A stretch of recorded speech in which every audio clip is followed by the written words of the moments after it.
Good morning सांग माने मो बंधु भाई माने केमिति अछंती। आज मोर तृतीय वीडियो तो दुईटी वीडियो बनैला पर मुझे जी अनुभव कली लाइक कि शेयर सब्सक्राइब बेसी भी मोर है फिर भी मुझे चेष्टा करुच्ची तो आगु आगु जावाई तो धीरे एका संगे तो वीडियो लाइक बढ़नी तो धीरे धीरे बढ़ तो मुझे आज गोटे टॉपिक उपर कहबी तो आपण भी वेट लॉस करने चाहूँगी मो भाया देखूँ मोर पेट मीडियम एत बड़ थिला तो मु मासे 10 दिन भितर 12 किलो कमेदी जोटा विश्वास करें। मोर मेन डाइटर प्लान थिला कौन कि मु तेल छाड़देवी चिकेन माछ खाइबी ना तो मु तेल छाड़देवी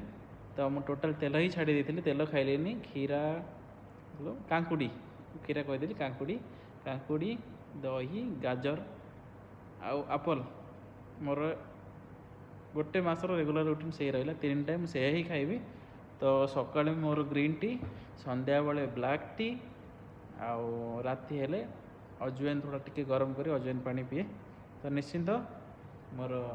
पूर्व वीडियो एवं देखिपे मो पेट बहुत कमी जाइए तो मो वेट थी 85 किलो तो ये मोर 72 किलो अच्छी मतलब मासे 10 दिन भितर वेट मु कमी देती तो आपण भी वेट कम करूँ फिट रुहतु जिम भी करूँ